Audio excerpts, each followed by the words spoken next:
everyone, welcome back to my channel. അപ്പോൾ ഇന്ന് നമ്മൾ ഹോസ്പിറ്റലിലേക്ക് പോവാണ്.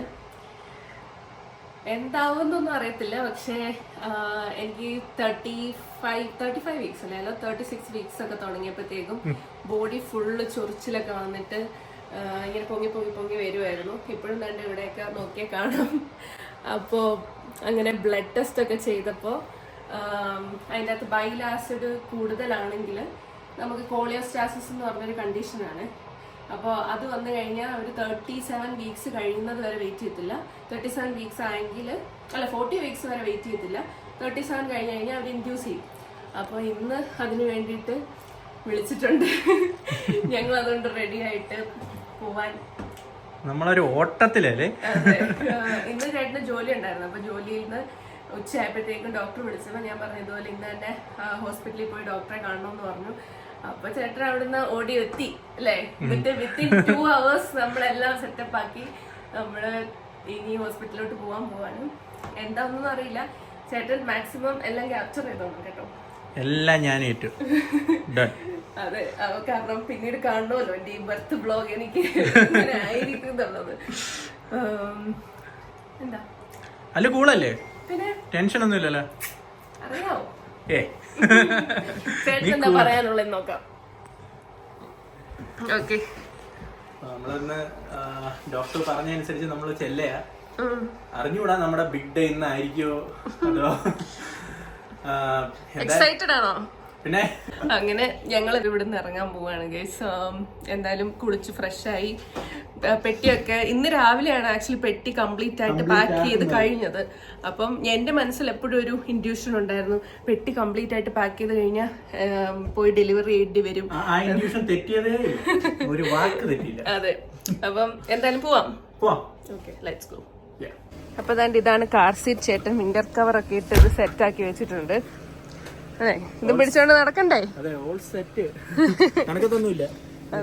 ഇതിന്റെ അകത്ത് ഇങ്ങനെ ഒളിച്ചു വെക്കാം. അതെ, ഇപ്പൊ പോവാം.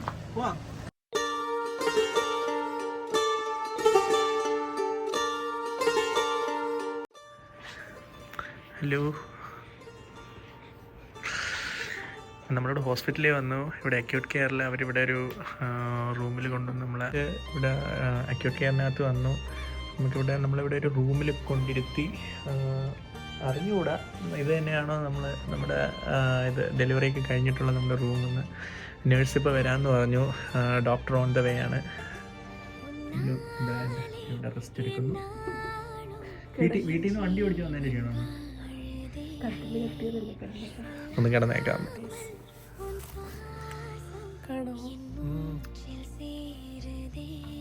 ഈ ഒരു റാഷ് കാരണമാണ് നമ്മൾ ഇപ്പം ഇവിടെ റാഷല്ല, ഒരു ഹൈഫ്സ് അല്ലേ, ഇത് കാരണമാണ് നമ്മളിപ്പം ഇവിടെ ഹോസ്പിറ്റലിലേക്ക് വരാൻ കാര്യം.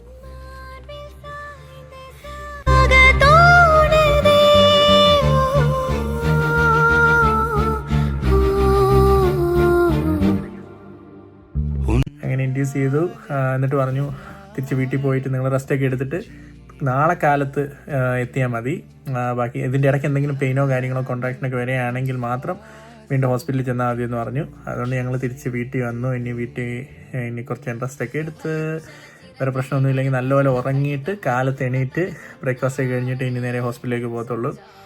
അപ്പോൾ എത്ര നേരം എടുക്കുമെന്ന് അറിഞ്ഞുകൂടാ. അതൊരു സ്റ്റെപ്പ് ബൈ സ്റ്റെപ്പ് പ്രോസസ്സായിട്ടാണ് ചെയ്യുന്നത്. നമ്മൾ ജസ്റ്റ് ഫസ്റ്റ് സ്റ്റെപ്പ് കംപ്ലീറ്റ് ചെയ്തിട്ട് തിരിച്ച് വീട്ടിലെത്തിയതേ ഉള്ളൂ. അങ്ങനെ അല്ലു ഇവിടെ വന്നിട്ട് അത് ആ മരുന്നിൻ്റെ ഒരു എഫക്റ്റ് കൊണ്ട് ചെറിയ പെയിനൊക്കെ ചെറുതായിട്ടുണ്ട്. അപ്പം അതെല്ലാം ബെയർ ചെയ്ത് ഇങ്ങനെ കിടന്ന് റെസ്റ്റ് എടുക്കുകയാണ്.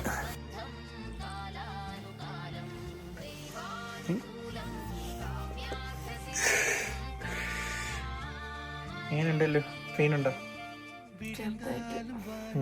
തിരിച്ചുടനെ പോണോ ഹോസ്പിറ്റലിലോട്ട്? പിന്നെ നമ്മൾ പോയ ഡ്രസ്സൊന്നും നമ്മൾ മാറിയിട്ടില്ല. ഞാനാണെങ്കിലും അതേ ഡ്രസ്സിൽ തന്നെ നിൽക്കുകയാണ്. ഏത് നിമിഷവും ഇറങ്ങി വീണ്ടും ഓടണമെങ്കിൽ ഓടാമെന്നുള്ള ഒരു മെൻറ്റാലിറ്റിയിൽ ഇങ്ങനെ നിൽക്കുക. ഫുള്ളി ഓണാണല്ലേ നമ്മള്. ആരെയും കെട്ടിപ്പിടിച്ച് കിടക്കുന്ന ഹായ് ഡ്യൂട്ടി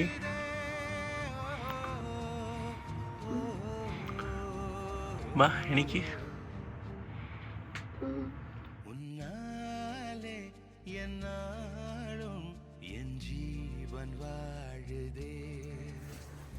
ഇപ്പോൾ നമ്മുടെ സെക്കൻഡ് ഡേ നൈറ്റ് ആയിരിക്കുകയാണ്. അല്ലു ഡിന്നർ തന്നെ. അല്ലു ഭയങ്കര ടയേർഡാണ് ആക്ച്വലി. കാരണം ഒരുപാട് മെഡിസിൻസൊക്കെ പെയിന് ഇത് ചെയ്യാനായിട്ട്, പെയിൻ കുറയ്ക്കാനായിട്ട് ഒരുപാട് മെഡിസിൻസൊക്കെ കൊടുത്തു. അപ്പോൾ കുറച്ച് ഉറക്കത്തിലൊക്കെ ആയിരുന്നു. പക്ഷേ ഇപ്പോൾ എണീറ്റു ആണ് നമ്മൾ ഫുഡൊക്കെ കഴിക്കാനായിട്ട്. ഡിന്നർ നല്ല അടിപൊളി ഫുഡൊക്കെയാണ് അവർ കൊണ്ടുവന്നേക്കുന്നത്. നല്ലൊരു സംസാരിക്കാൻ വയ്യാത്തതുകൊണ്ടാണ് ഞാൻ സംസാരിക്കുന്നത്.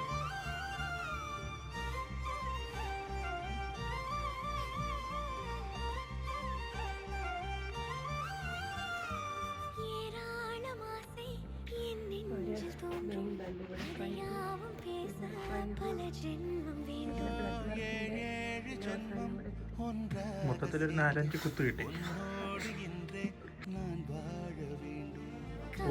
പുഷ്പ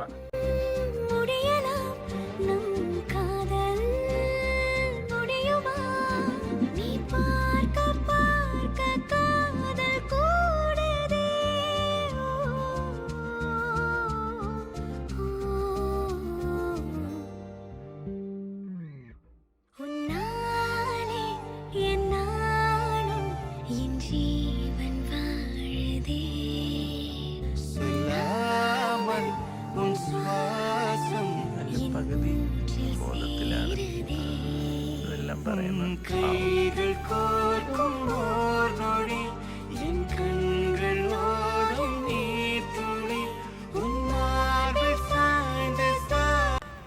അല്ലുവിനെ ഇപ്പോഴാണ് സർജറി റൂമിലേക്ക് കൊണ്ടുപോയത്. കൂടെ എനിക്കും പോകാൻ പറ്റുമെന്ന് വിശ്വസിക്കുന്നു. കാരണം ഇവിടെ 2 രീതിയിലാണ്. നമുക്ക് ഹസ്ബൻഡിന് ഉറപ്പായിട്ടും കൂടെ സർജറി റൂമിൽ പോകാം. പക്ഷേ അത് എപ്പിഡ്യൂറൽ വെച്ചിട്ട് അത് മരവിപ്പിക്കുകയാണെങ്കിലാണ്, അതായത് അല്ലുവും കോൺഷ്യസ് ആണെങ്കിൽ മാത്രമേ എനിക്ക് കൂടെ ചെല്ലാം. അതല്ല അല്ലുവിനെ അവർ മയക്കുകയാണെങ്കിൽ എനിക്ക് കൂടെ ചെന്നിരിക്കാൻ പറ്റത്തില്ല. അപ്പോൾ എന്നെ ഇവിടെ വേറൊരു റൂമിൽ വെയിറ്റ് ചെയ്തിരിക്കുകയാണ്. അവർ എപ്പിഡ്യൂറൽ അത് കൊടുത്തിട്ട് വർക്ക് ആവുമെന്നുണ്ടെങ്കിൽ എന്നെയും കൂടെ ഒന്ന് വിളിക്കും. നമ്മൾ സി സെക്ഷനിലേക്ക് പോകുമെന്ന് നമ്മൾ എക്സ്പെക്റ്റ് ചെയ്തിരുന്നു. പക്ഷേ എങ്കിലും സ്റ്റിൽ എവിടെയെങ്കിലും നോർമൽ ഡെലിവറി ആയിരിക്കുമെന്ന് നമ്മൾ അതും എക്സ്പെക്റ്റ് ചെയ്തതാണ്.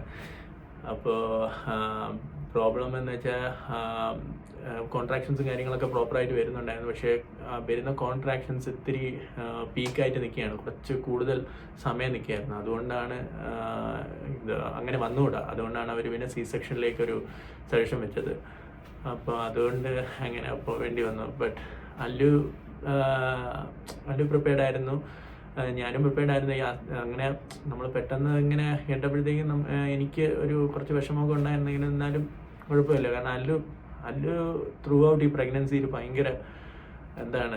ഭയങ്കര ബ്രേവാണ്. ഞാൻ എക്സ്പെക്ട് ചെയ്തതിനെക്കാട്ടിയൊക്കെ കൂടുതൽ ഭയങ്കര പ്രഗ്നൻസിയിലെന്ന് പറയുന്നത്, പ്രഗ്നൻസിയിൽ ഒരുപാട് ബുദ്ധിമുട്ടുണ്ടായിട്ടുണ്ടായിരുന്നു. ഫസ്റ്റ് ട്രൈമസ്റ്റർ തൊട്ട് ഒരുപാട് ബുദ്ധിമുട്ട് ഉണ്ടായിട്ടുണ്ട്. ഇപ്പോൾ ലാസ്റ്റ് ട്രൈമസ്റ്റർ ആണെങ്കിലും എല്ലാം പല രീതിയിലുള്ള പ്രോബ്ലംസ് ഉണ്ടായിരുന്നു. പക്ഷേ ഈ ലേബർ ടൈമിൽ ഞാൻ എക്സ്പെക്ട് ചെയ്യുന്നതിനെക്കാട്ടി ഒരുപാട് ഭയങ്കര ബ്രേവ് ആയിട്ടാണ് നിന്നത്. ഈവൻ ഇപ്പോൾ ഡോക്ടർ വന്ന് ഈ സജഷൻസ് ചോദിച്ചപ്പോഴും എങ്ങനെയാണ് മുന്നോട്ട് കൊണ്ടുവന്ന് പറഞ്ഞപ്പം വളരെ ഇതായിട്ടാണ്, കുഴപ്പമില്ല, എനിക്ക് എൻ്റെ കുഞ്ഞിനെ ഉടനെ കാണണം എന്ന് പറഞ്ഞത്. അപ്പോൾ അൺഫോർച്ചുനേറ്റ്ലി എനിക്ക് സർജറി റൂമിലേക്ക് പോകാൻ പറ്റിയില്ല. കാരണം അവർ എപ്പിഡ്യൂറൽ പിന്നെ ഇൻറ്റൻസ് ആയിട്ട് കൊടുത്തിട്ടും വർക്ക് ചെയ്തില്ല. ഓൾറെഡി അല്ലുവിന് എപ്പിഡ്യൂറൽ കൊടുത്തിട്ടുണ്ടായിരുന്നു. ആ കൊടുത്തേക്കുന്ന സമയത്ത് തന്നെയായിരുന്നു ഈ കോൺട്രാക്ഷൻസൊക്കെ. അപ്പോൾ അന്നേരം കംപ്ലീറ്റ് ആയിട്ട് അത് വർക്ക് ചെയ്യുന്നില്ലായിരുന്നു. എന്ന് വെച്ചാൽ ബോഡിയുടെ ചില പാർട്സിൽ വർക്ക് ചെയ്യുന്നുണ്ട്, ചില പാർട്സിൽ അത് വർക്ക് ചെയ്യുന്നില്ലായിരുന്നു. അപ്പോൾ ഇപ്പോൾ കുറച്ചും കൂടെ അതിൻ്റെ ഒരു ഡോസേജ് കുറച്ചും കൂടെ ഡെൻസ് ആക്കുമെന്നൊക്കെ പറഞ്ഞിട്ടുണ്ടായിരുന്നു. അപ്പോൾ വർക്ക് ചെയ്യുമെന്നാണ് നമ്മൾ എക്സ്പെക്റ്റ് ചെയ്തത്. പക്ഷേ പറ്റിയില്ല. അതുകൊണ്ട് നഴ്സ് തിരിച്ച് വന്നിട്ട് എൻ്റെ അടുത്ത് പറഞ്ഞു ഇവിടെ വെയിറ്റ് ചെയ്യാൻ പറഞ്ഞു. ഒരാഗ്രഹമായിരുന്നു രണ്ടുപേരും കൂടെ ഒരുമിച്ച് കുഞ്ഞിനെ അങ്ങനെ കാണണമെന്ന്. ഇനിയിപ്പോൾ ഞാനായിരിക്കും ആദ്യമേ കുഞ്ഞിനെ കാണുന്നതും കുഞ്ഞിനെ റിസീവ് ചെയ്യുന്നതും.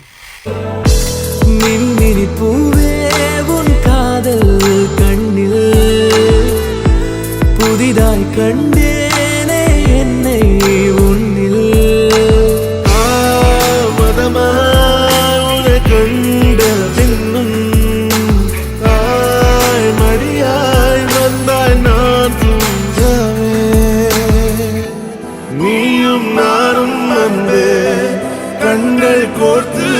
கொண்டு வாழ்வின் எல்லை சென்று ஒன்றாக வாழலாம்.